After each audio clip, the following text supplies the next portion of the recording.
We finally cleared our backlog. Hello, it's Design Talk. I'm Mike. And I'm interrupting. And we did it. We did it. We had, this is the Good Design, Bad Design, Volume 13 featuring Joe Cat episode. So yeah, this has been in the works for a while. Yeah. Or at least it's been like cooking in the background. So we've had a pretty long time. Like you may have noticed, we hadn't done a Good Design, Bad Design in like 10 episodes. Yeah, like one, we kind of needed a break from it, and two, yeah, what is the and two? And two, when we decided that we would do one, it was going to be this collaboration. Yeah, this whole episode, well, we kind of ran out of ideas, or at least good ideas for another Good Design, Bad Design episode, specifically with a central gimmick. Yeah. So like we kind of needed a break from it for a little while. Yeah, we kind of just put it on the back burner. Didn't really think of any like new segments. Didn't really feel the need to sort of drive in on it. Like we had some stuff like, here and there, like some like basic ideas. Yeah, it was like fairly weak. We had enough other ideas where we didn't feel like we need to push it. A lot of the historically we've done a Good Design, Bad Design episode when sort of the hits were flagging, or we had like 2 or 3 duds in a row of episodes, and we're like, we need something to bring the people back. And then we do Good Design, Bad Design. This one we've had like several hits in the past few, and that combined with not being able to think of like 4 just super solid entries without repeating ourselves over and over. It was just like whatever.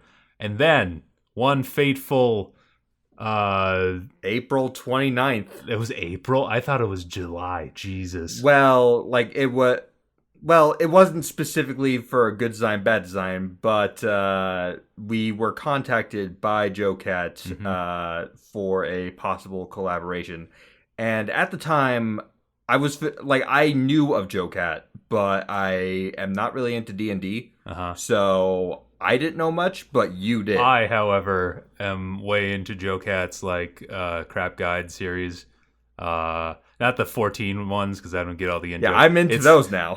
They're good, but I just didn't get all the in jokes. But like while I was playing a whole lot of 5th edition with friends, his crap guide to D&D stuff was coming out, and I thought that was fantastic. Yeah, you actually DM'd the game last year. Yeah, I did a DM of Curse of Strahd, and that was 2 years ago. So is that really 2 years ago? It might have been. I don't think it was 3. It was 2 years ago. Yeah, it was either 1 or 2 years. It was 2 years. Was ago. It before the thing? It was before COVID-itis. Okay. It was over a summer.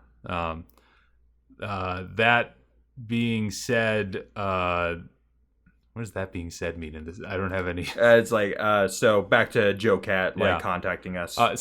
Joe Cat is like one of the more famous people that had been subscribed to us. Like YouTube gives you a rundown of like, you can see the subscriber count of all the people that subscribe to you, and you can sort by it, so you can see the several random compile channels and the like Portuguese psychology channel that is subscribed to us for some reason. Yeah, I was unsure if he was visible to us like in the like most popular like subscribers. He just said that he watched us. No, I'd seen him years ago, so he's been around. He's been watching for a while, but just out of the blue on Twitter, he messaged us and said, "Hey, like your stuff. You want to do a collab?" We were like, absolutely. Yeah. Like he initially like was wondering if we wanted to like hop in on like one of his like character creator episodes. We still don't know exactly where that's gonna go. That's all on him at this point. Yeah. So in the future, look out for a collab on our side to him. But yeah, the idea would have been, hey, it's a collab. he checks in with us on some video that we're doing.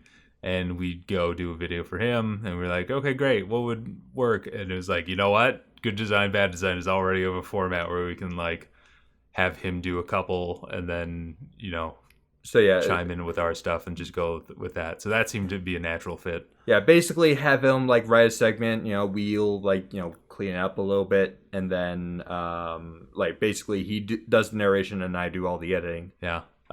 Actually, this was the first piece of Good Design, Bad Design, or of Design Doc script that hasn't been written by either one of us.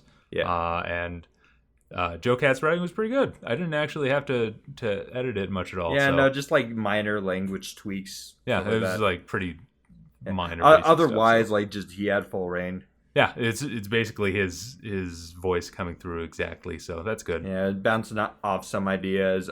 Initially, he did for his Good Design segment about Diajeg UI. He originally wanted to talk about both Journey and Dead Space, which so we had both already done. Yeah, the bit that we sort of worked in there was sort of highlighting the diegetic UI, diegetic nature of both of those games, which we've touched on.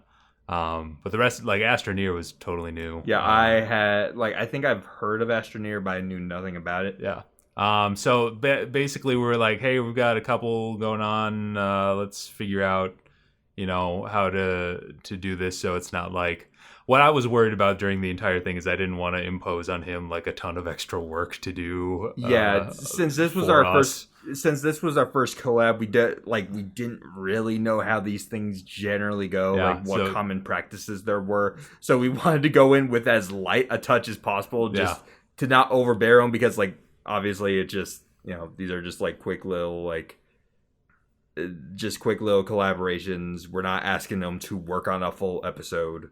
Yeah, and I would assume that's how it's going to work on the flip side once that happens. But so we were just like, hey, write a couple things, and then we'll figure out bits and stuff we need later.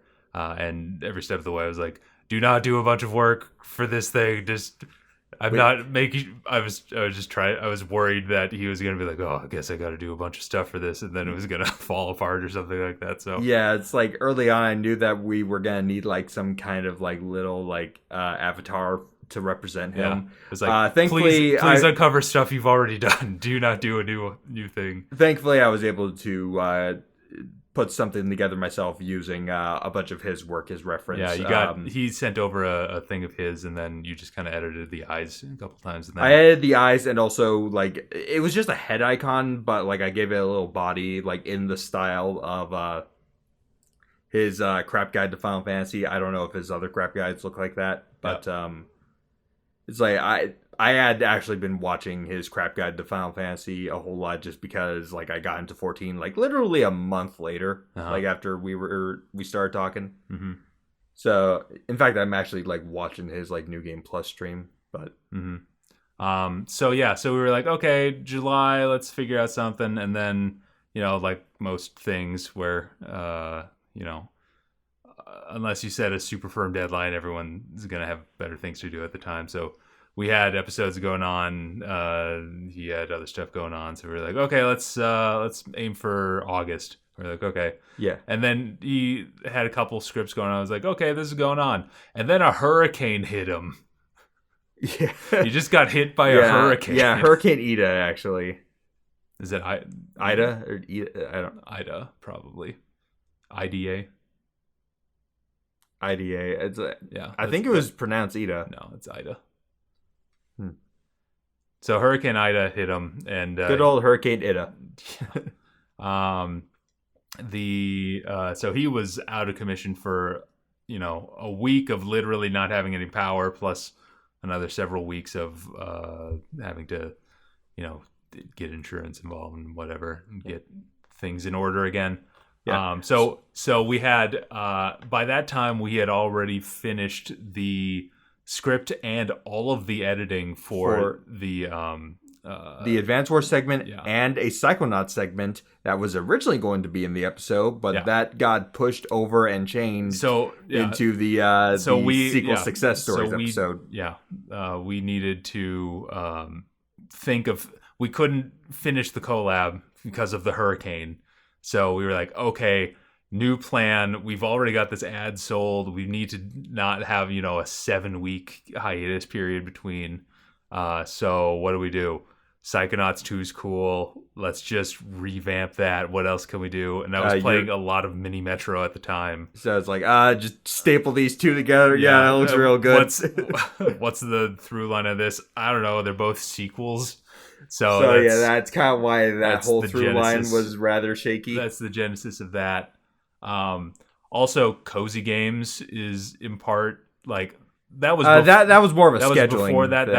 that was hey, we got to get something out soon. But at the very beginning, we are like, hey, maybe we can get the good design, bad design out there. But I mean, that wasn't going to happen. So we just needed to schedule filler kind of thing. So the Advance Wars segment, that was like pretty much done since early August. Mm-hmm. Most of that audio is from the August recording. Some of it got re-recorded, like for tweaking and polishing. But that is past me, even paster than the past. I don't know where I'm going with this. So and then. Once that happened, a month goes by. We're like, hey, we still can't think of, a whole bunch of great segments. We had some personal family issues on our side that delayed what we could do with the collaboration. So we basically bumped the video again and filled in that spot with the Unlockables video. Yeah, and that was like its own can of worms, but yeah.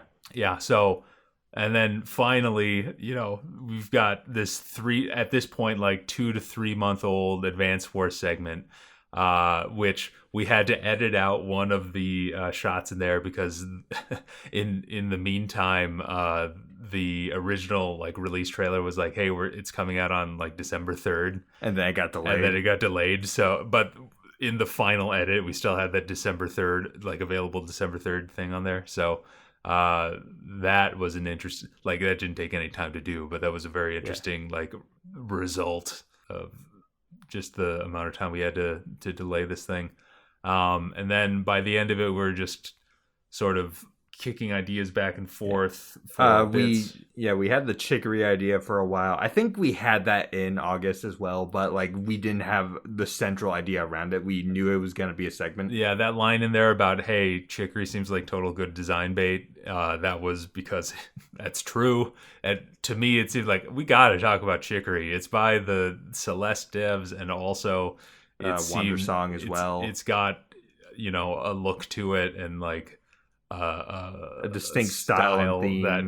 That like coloring book that seems to scream this is like the minor good design segment of some indie game that we almost always put in. The indie design. Yeah, the like, hey, check this one weird trick to here's this indie darling. Yeah, here's the indie darling segment.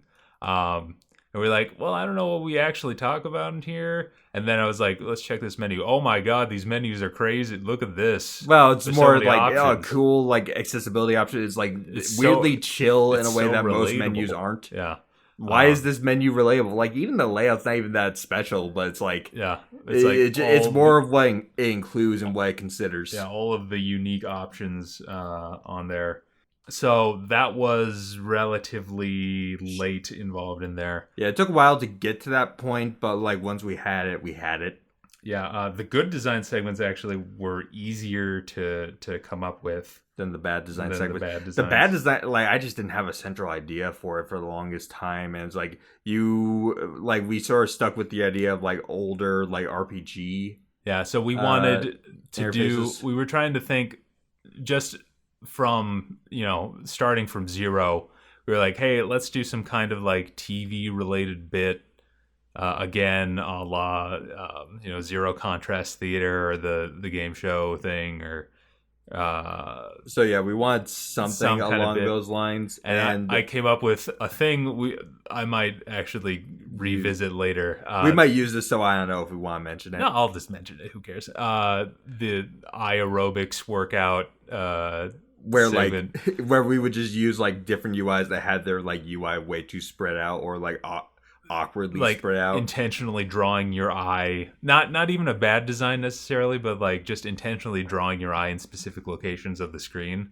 And so through like clip selection, you would actually like be moving your eyes as we wanted you to, which I think would have been a kind of a fun, like weird twist kind of thing of what the segment could be. Like it wouldn't be, telling you all that much. It would just be like, hey, check out this weird, combination of things. Yeah, we might do it. We might not. I can't really say. I might have to like keep working on that to get a better sort of like purpose to the thing, other than check out this cool thing. Yeah. So that through that we tried to combine it with sort of bad JRPG UIs. Because a lot of the ones that were like, hey, look over to the left constantly or whatever were, or like awkward, like a lot, just poor use of space, like overly busy. Yeah, we found some compilations of, hey, look at all these PS1 and PS2 JRPGs, and we tried to pick and choose some especially bad ones. And the most striking of all ended up being the Digimon World UI. That thing kind of shocked me when I first saw it. You're just like, whoa. It's like, what's going on here? It's too much. Too much. So yeah, that and like Ephemeral Fantasia had like kind of a ridiculous like battle log in the upper left corner. It was mostly the battle log. Yeah, that battle log bleeding into the center of the page. It was very sloppy in design. So that kind of centered it. So through those, the Digimon World was attached more to the aerobics thing, but then trying to salvage that segment, which wasn't quite gelling together, we were like, okay, what do we do? Bad use of space, and we just put a bunch of JRPG UIs in there. I was like, yeah, that could work. Yeah, it's not the most sturdy foundation we've had for a segment. I will admit that. Yeah. But like at some point, you do just gotta get going. Yeah. That, and also by this time, Joe Cat segments were done. They looked quite solid. So we were like, okay, we've got two good designs of our own. We've got his good design. We've got his bad design. That was turning out to be somewhere along the like 21 minutes line. Yeah, 20 minutes long, and this the segments is taking too long. The segments were also needed like more special editing than usual, like with Joe Cat stuff, since we had like more bits than usual. The animations were somewhat more advanced than, not complicated, but there were more complex, to do. Just more stuff. There was more stuff to do with them, and then getting the bits in there and just the delays that are inherent in working with somebody else remotely. Also, like tweaking our lines to make sure it flows, because that's the one thing about like collabs, like just trying to make sure it's not too awkward. Yeah, so we had sent him a set of like one of the earlier bits that we were doing. We're like, okay, here's the script. We'll send you our segment, and then you'll send you'll send us back your bit. And so we did. We edited it in there, and it was like, oh my god, we sound so robotic. Joe Cat sounds like a professional. And we're like, I am acting in my school play. Yeah, he talked better than me, turns out.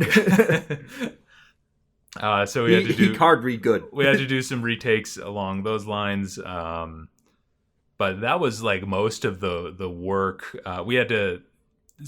His segments were mostly games that we have no experience in, so he got the footage for us, and then did a bunch of timestamps for us to be able to edit in. So his stuff. So that was really handy. His stuff was very handy to edit. Yeah, he was a delight to work with. Yep. And. Yeah, and then so we were at like 22 minutes to go on the thing, and we were like, we need a sixth segment, I guess, to balance it out.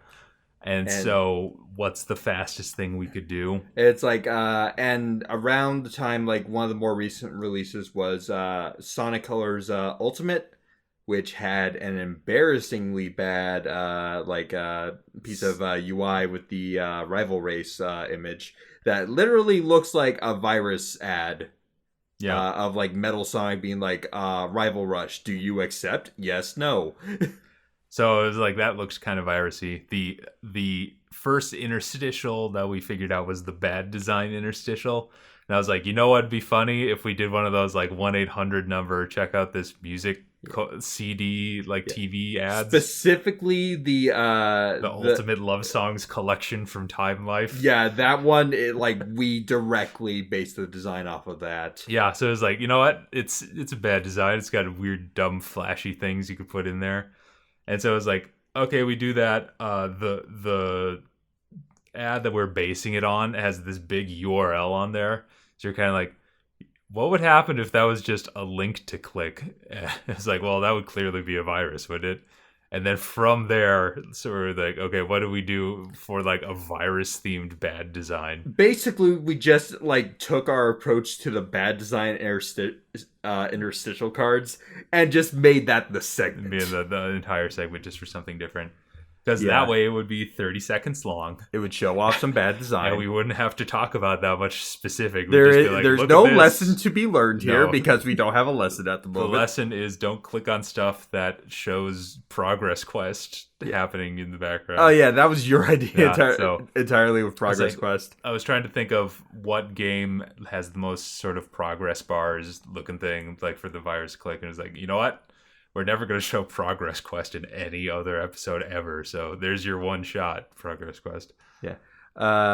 It provided a better opportunity to close out the stuff with Joe Cat a little bit. Yeah, it's kind of bring him back in as sort of the bit and close it out and tie up the whole thing. Because otherwise it would have just been like a handoff like a third of the way through and then him not showing up. But otherwise it would have just ended with the keys. Also, that said, we also made this virus bit, we weren't sure if it was gonna work or not, if it was gonna, if it was gonna flow well or not. Enough, yeah.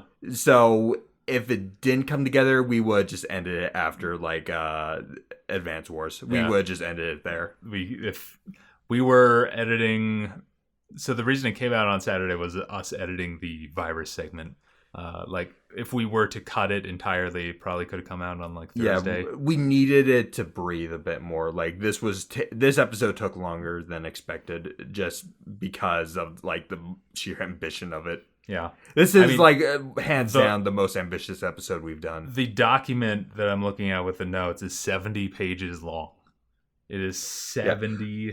We also had a couple other segments that we were kind of invested in for a long time, at least doing notes for a long time. We had a Nintendo UI segment that was way early on. The Nintendo UI segment was our original sort of bad design that we ended up throwing away. That was why it was taking so long to do, because we scrapped one of the bad design ideas. Yeah, it was just a shaky foundation, unfortunately. It was gonna... the original timeline... It is also a casualty of the original timeline, because originally this was going to come out late October, be sort of a Halloween, spooky, scary themed episode, and one of the bits would have been, hey, let's do some kind of Rod Serling Twilight Zone parody, where it's, you don't know you're in hell, but the hell is the bland, repetitive Nintendo UI design, which really only applies to about 3 or so games. Yeah. It's not that bad, and I just couldn't shake that feeling. It's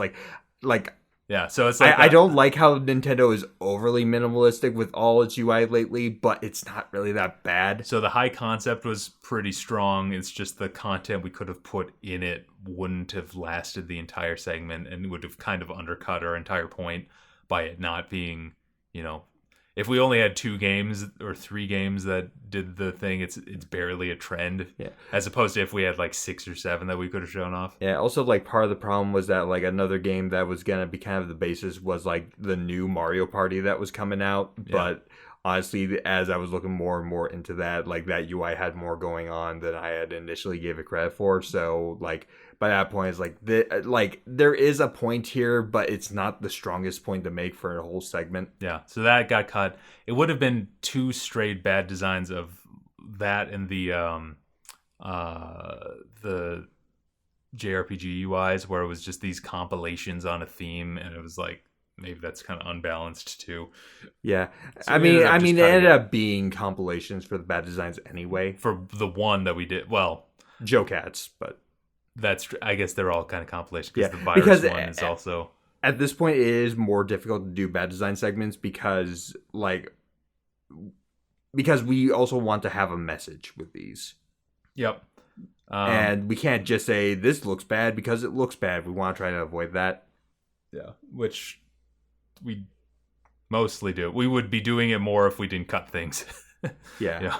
So we do a decent amount of that, but there would be more of that if we didn't like editorial or like cut stuff editorially, I guess.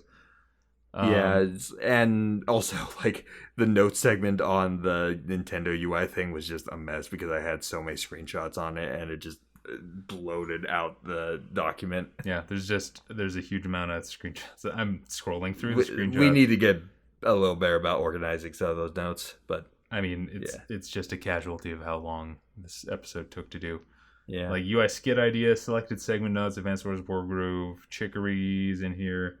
Bad design, the bad JRPG UI. There's a bunch more screenshots of examples on that.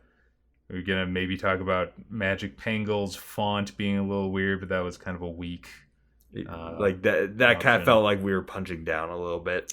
Yeah, Okage's text is kind of mediocre. Some of this stuff is like it looks bad, but it only looks bad because I think initially those UIs were more about the text treatment. Yeah, the text was like, oh, it's just a standard def game. It's like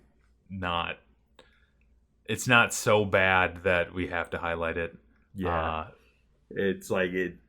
What was the one game that was like had upside down text that we were definitely going to put in and then we didn't? Oh God, I'm blanking on it.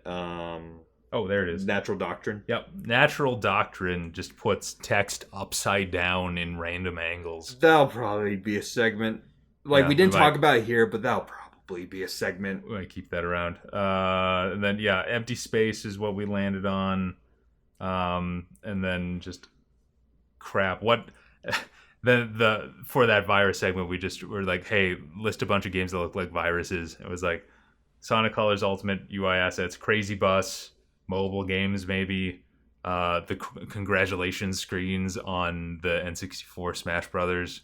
Oh, I forgot to do that one. I should have done that one. The NES congratulations screens that have a bunch of typos. Yeah, Trackmania, all the like custom UI stuff looks real virusy. Didn't they kill Trackmania Stadium? I'm not sure. Like OG Stadium. I think maybe they killed it. Maybe. I mean, was that the free one? That was the free one. Trackmania Nations was the free one. That might have been it, but like it got directly replaced with a sequel. Yeah. And then we just have drafts and drafts and drafts. The cut Psychonauts 2 segment that we mentioned earlier that ended up being its half. Yeah, that was originally going to be about like the improved Figments. Just the Figments segment. Yeah, so that got like heavily retooled and fleshed out, and like to the point that you might be able to notice it if you look for it. Yeah. And it was just kind of a long thing. So by the end of it, I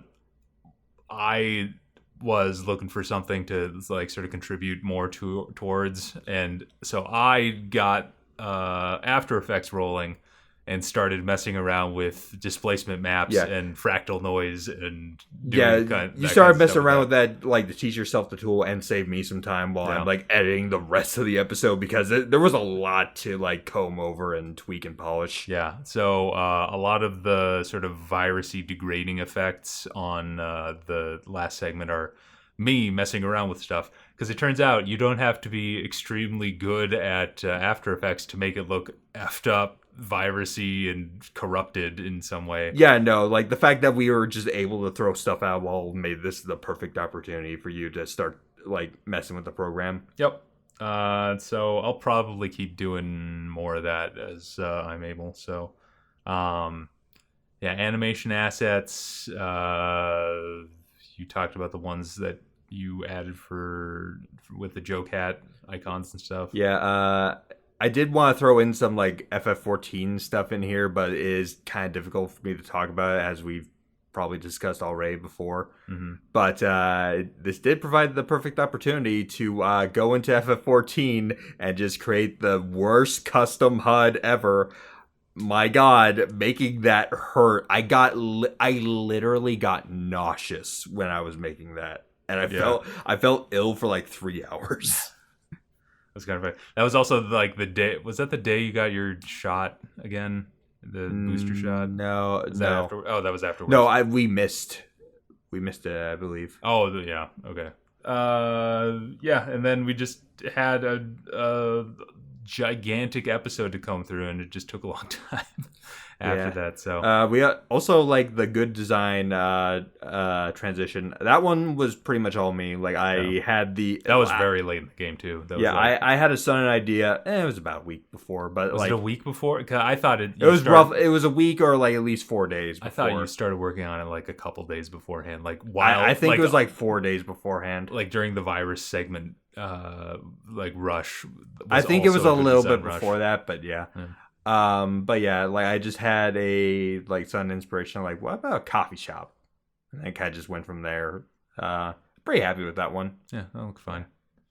Yeah. So Joe Cat's a delight to work with and very easy as a collaboration partner. We would totally do that again. Yeah, if anyone's curious, I did actually pop in during his FF14 New Game Plus stream, along with, forgive me if I butcher the name, but Larry Zor, who is another major like FF14 YouTuber. I popped in during the Il Meg portion of that game, so if anyone's curious, you can probably check that out on his Twitch VODs or his Stream Archive channel. That was a blast to join in on. Lots of fun conversations just talking about the game. And yeah, that's pretty much it. That's the episode. So I guess we're back to normal. We've got script brewing for this next episode. It'll probably get out in December, sort of mid-December, I guess. Yeah, we got another JRPG related episode coming. So be on the lookout for that. Until then, thanks to our patrons, and we will catch you next time. Bye.